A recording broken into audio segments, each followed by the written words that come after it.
Hello my dear friends, magic study point में आप लोगों का हार्दिक स्वागत एवं अभिनंदन है। आज हम लोग टीचिंग एप्टीट्यूड के हर एक टॉपिक को बहुत गहराई से विस्तृत व्याख्या और बेहतरीन उदाहरणों के साथ मैं आप लोगों को समझाऊंगा।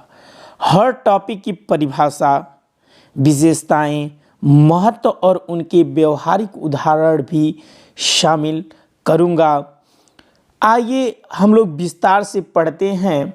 और एक बात मैं आप लोगों को बता देता हूं कि जितने मैं टीचिंग एप्टीट्यूड जो पढ़ा रहा हूं, अगर टीचिंग एप्टीट्यूड पूरा खत्म हो जाएगा लगभग 3 वीडियो में जैसे ही आपका पूरा ख़त्म होगा, मैं एक जो चीज़ आपको पढ़ाया रहूँगा उसको और टीचिंग एप्टीट्यूड से प्रीवियस ईयर में पूछे गए क्वेश्चनों को भी आपको सॉल्व कराऊंगा। इसी चैनल पे मॉक टेस्ट होगा, इसको आप सॉल्व कीजिएगा और देखिएगा कि आपकी पढ़ाई में कुछ इम्प्रूव हुआ या नहीं हुआ।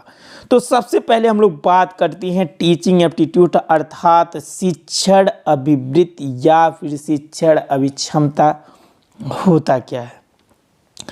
तो इसकी परिभाषा यहाँ पर लिखा हुआ है कि शिक्षण अभिवृत्ति एक ऐसी योग्यता है जो किसी व्यक्ति को प्रभावी ढंग से पढ़ने, विद्यार्थियों की ज़रूरतों को समझने और उनके सर्वांगीण विकास में मदद करने के लिए आवश्यक होता है। यहाँ पर आपका अंग्रेजी में भी लिखा होगा। तो एक बात आपको स्पष्ट समझ में आ गई होगी कि शिक्षण एक ऐसी योग्यता है जो किसी व्यक्ति को प्रभावी ढंग से पढ़ने, लिखने और विद्यार्थियों को ज़रूरतों की समझने और उनके जीवन में आगे विकास में शिक्षण एक बहुत ही आवश्यक और मददगार साबित होता है। तो शिक्षण की परिभाषा आप लोग समझ रहे होंगे कि शिक्षण एक अधिगम निरंतर सीखने की प्रक्रिया है। शिक्षण क्या है? एक सीखने की प्रक्रिया है। शिक्षण कई प्रकार के होते हैं, औपचारिक, अनौपचारिक। आगे हम लोग एकदम डीप से पढ़ते हुए चलेंगे। अब हम लोग एक बात समझते हैं। देखिए, इसमें है शिक्षण का स्वरूप और विशेषताओं के बारे में कुछ देख लेते हैं, क्योंकि यहाँ से भी एग्जाम में क्वेश्चन आ जाते हैं। देखिए, शिक्षण का स्वरूप के बारे में हम लोग बात करेंगे। पहले तो शिक्षण का स्वरूप और विशेषताएं बाद में देखेंगे। पहले शिक्षण का स्वरूप, पॉइंट नंबर 1 है आपका शिक्षण का स्वरूप। देखिए, शिक्षण द्विमार्गी प्रक्रिया है। क्या है? 2 वे प्रोसेस। मतलब क्या है? शिक्षण द्विमार्गीय प्रक्रिया है। देखिए, यहाँ पर आपका डिफिनेशन भी लिखा होगा। शिक्षण केवल जानकारी देना नहीं है, बल्कि शिक्षक और विद्यार्थियों दोनों के बीच संवाद का माध्यम है। देखिए, शिक्षण क्या है? शिक्षण का जो स्वरूप है, पहला में आपको मैंने बताया कि द्विमार्गी प्रक्रिया है। शिक्षण क्या है? द्विमार्गी प्रक्रिया है, जिसमें शिक्षक और विद्यार्थियों के बीच संवाद होता है। अगर उदाहरण से मैं आप लोगों को समझा दूं तो एक कक्षा में प्रश्न शिक्षक कक्षा में क्या करता है? प्रश्न पूछता है और विद्यार्थियों की प्रतिक्रियाओं के अनुसार पाठ को आगे बढ़ाता है। जिस प्रकार से अगर टॉपिक बच्चों को समझ में आ गया तो शिक्षक उस पाठ को आगे बढ़ाता है। देखिए, अब इसके बाद हम लोग दूसरा देखेंगे। इसी का दूसरा पॉइंट, मूल्य आधारित प्रक्रिया।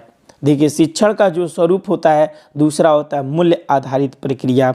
इसका वैल्यू बेस्ड प्रोसेस। इसका मतलब होता है शिक्षण केवल ज्ञान ही नहीं देता। देखिए, शिक्षण केवल ज्ञान ही नहीं देता, बल्कि नैतिक मूल्यों और सामाजिक जिम्मेदारियों का भी विकास कराता है। देखिए, इसका स्वरूप में देखिए क्या इसका स्वरूप, किस प्रकार से इसका ढांचा होता है शिक्षण का। शिक्षण केवल ज्ञान ही नहीं देता, बल्कि नैतिक मूल्यों और सामाजिक जिम्मेदारियों का भी विकास कराता है। आई बात समझ? जैसे आप लोग को मैं एक एग्जाम्पल से समझा देता हूँ। शिक्षक कहानी सुनाकर ईमानदारी का महत्व समझाते हैं। जैसे कि ईमानदारी के महत्व समझाते हैं और कहानी के माध्यम से, जैसे आप लोग लोमड़ी और अंगूर वाली कहानी सुनी होगी कि लोमड़ी अंगूर को नहीं पाती है तो कहती है खट्टे हैं। फिर वह जाती है, बहुत मेहनत करने के बाद फिर वह अंगूर को प्राप्त करती है तो वास्तव में वह अंगूर खट्टे होते हैं, लेकिन उसकी कर्म और उसकी कठिनाइयों और उसकी परिश्रम को देखते हुए उसको कहना पड़ता है कि अंगूर मीठे थे। तो ऐसी कहानियों के माध्यम से क्या करता है शिक्षक, ईमानदारी की प्रेरणा देता है, जीवन में निरंतर आगे बढ़ने की प्रेरणा देता है। तो ये सारी चीज़ें होती हैं आपकी। तो अब हम लोग इसी में शिक्षण के स्वरूप में तीसरा पॉइंट देखते हैं गतिशील प्रक्रिया, डायनामिक प्रोसेस। देखिए, शिक्षण बदलते समय समाज और तकनीकी विकास के अनुसार बदलता रहता है। देखिए, जिस प्रकार से कोरोना का माहौल आया, कोविड-19 में शिक्षण में बदलाव कर दिया गया, सारी चीज़ें ऑनलाइन पर ज़्यादा लोग निर्भर हो गए। तो कहने का मतलब है, देखिए, शिक्षण जो होता है गतिशील प्रक्रिया भी है, इसको समय के साथ बदलना पड़ता है। आजकल बहुत सारे एआई के माध्यम हो गए हैं, जिससे एआई से आप लोग क्या करते हैं, आसानी से हर एक टॉपिक को आसानी से समझ सकते हैं। आजकल देखिए, ऑनलाइन से भी एक चीज़ हुआ है कि आपको गूगल से कोई किसी भी चीज़ को सर्च कर लेते हैं, तो समय के साथ क्या करता है, बदलाव करना पड़ता है।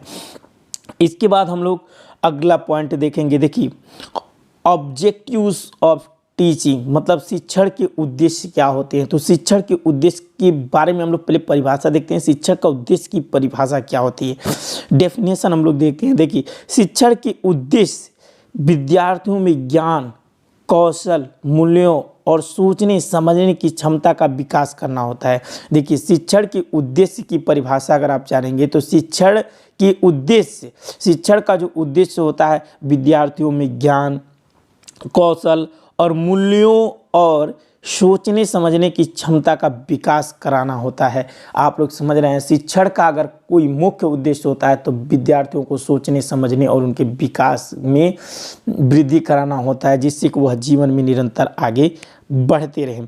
और इसमें हम लोग पहला पॉइंट आपका परिभाषा, उसके बाद देखिए प्रमुख उद्देश्य, हम लोग शिक्षण के जो प्रमुख उद्देश्य हैं उनके बारे में हम लोग देखेंगे। ज्ञान का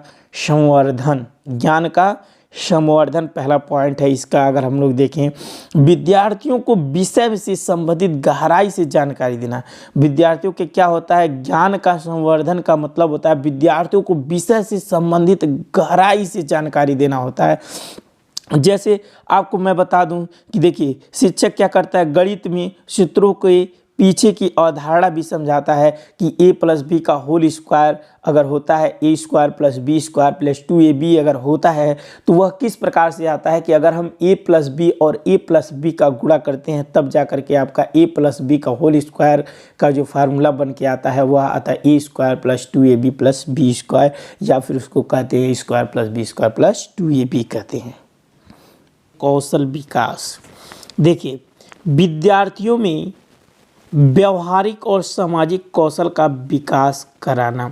देखिए, शिक्षण का उद्देश्य यह भी होता है कि विद्यार्थियों में व्यवहारिक और सामाजिक कौशल का विकास करना। जैसे कि देखिए, समूह परियोजनाओं से विद्यार्थियों में टीम वर्क की भावना आती है। क्या आती है, टीम वर्क की भावना आती है, जिससे कि वह समाज में कुछ कर सकें। इसके बाद अगला हम लोग देखते हैं मूल्य आधारित शिक्षा। देखिए, शिक्षण का उद्देश्य जो होता है उसमें आपका मूल्य आधारित शिक्षा भी आता है, जिसमें नैतिक और सामाजिक मूल्यों का विकास कराना होता है, जिससे कि बच्चे को वह शिक्षा दी जाती है जिससे कि वह नैतिक और सामाजिक मूल्यों का विकास करना सीख जाए। जैसे कि आप लोग एग्जाम्पल से समझ सकते हैं कि पर्यावरण संरक्षण पर जागरूकता अभियान चलाना। जैसे पर्यावरण संरक्षण पर जागरूकता अभियान चलाना, यह क्या है, मूल्य आधारित शिक्षा है। क्या है, मूल्य आधारित शिक्षा है। अब इसके बाद हम लोग देखेंगे शिक्षण के स्तर।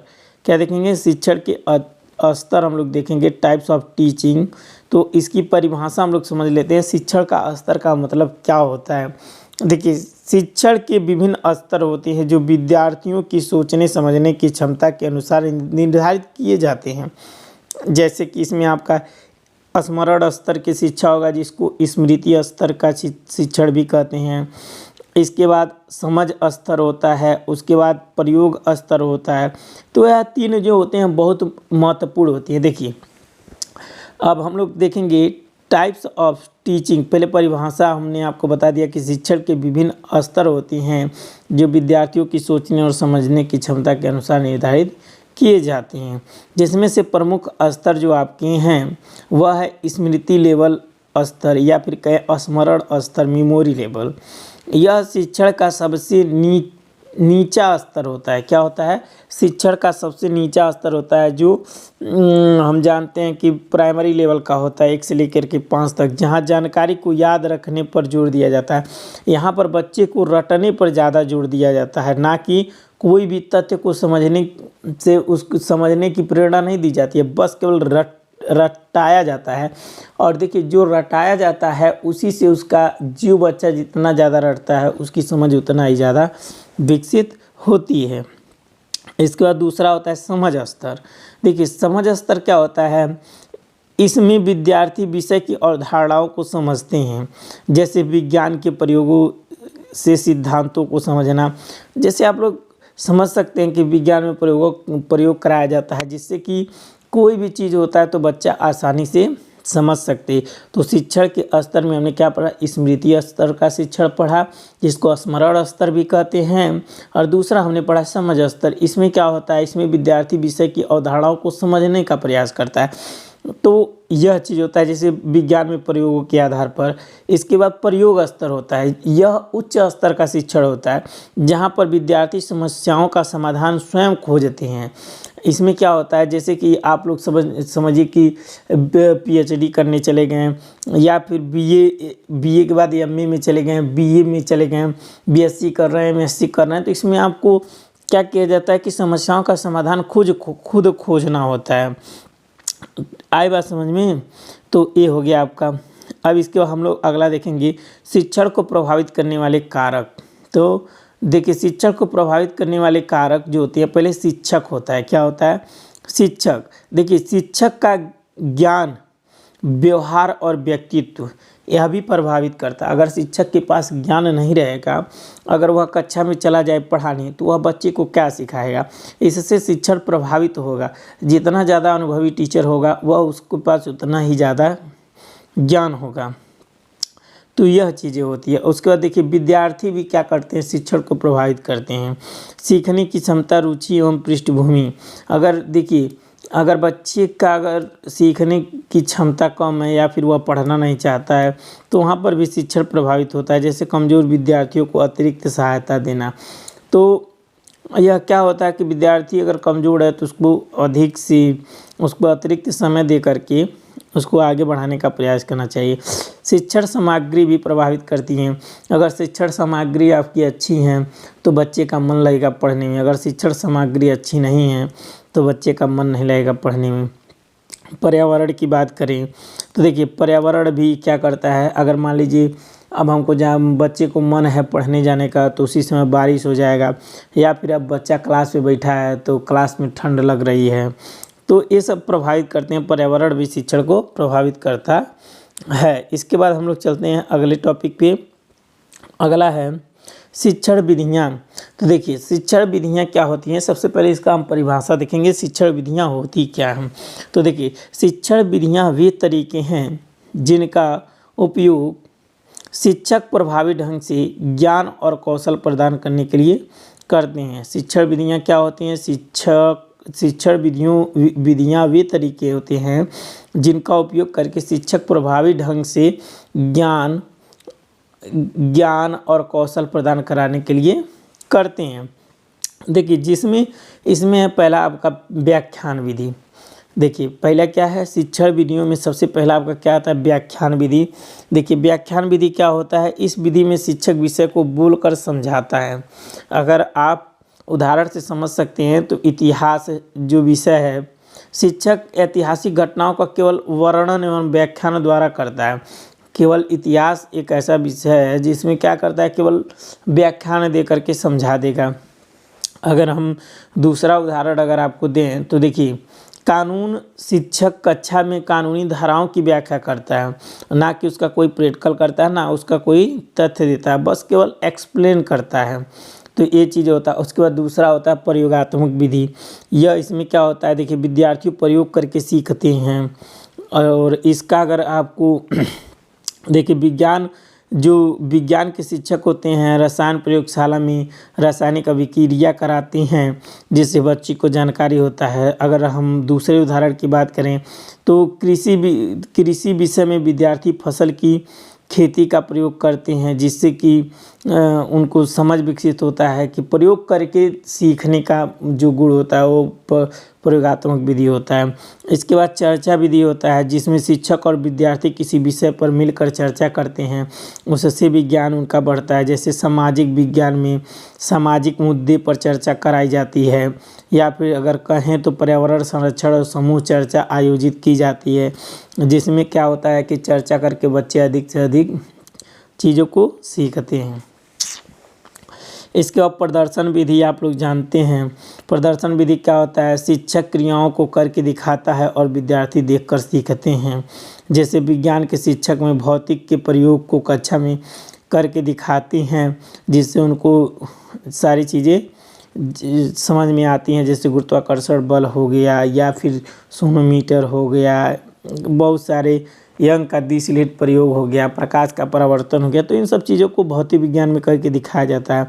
अगर दूसरा उदाहरण लें तो कूलिंग क्लास में रेसिपी बनाकर दिखाना, तो कुकिंग क्लास में जो होता है, कुकिंग क्लास में क्या होता है रेसिपी बना करके लड़कियां क्या करती हैं गृह विज्ञान में बताती हैं। अगला हम लोग अब देखते हैं, अगला पॉइंट है हमारा विद्यार्थियों की विशेषताएं। तो विद्यार्थियों की विशेषताएं क्या होती हैं इसकी परिभाषा हम लोग देखते हैं। विद्यार्थी की मानसिक, शारीरिक, सामाजिक और भावनात्मक विशेषताएं उनकी सीखने की क्षमता को प्रभावित करती हैं, जिसे विद्यार्थी विशेषताएं कहते हैं। तो विद्यार्थी विशेषताओं में देखिए प्रमुख विशेषताएं क्या होती हैं। सीखने की प्रवृत्ति, क्या होता है? सीखने की प्रवृत्ति। देखिए सीखने की प्रवृत्ति में क्या होता है, प्रत्येक विद्यार्थी की सीखने की गति और शैली अलग अलग होती है। किसी की ज़्यादा होती है तो किसी की कम होती है। कुछ विद्यार्थी चित्रों से जल्दी सीखते हैं और कुछ व्याख्यान से जल्दी सीखते हैं, तो ये चीज़ें होती हैं। दूसरा अगर देखा जाए तो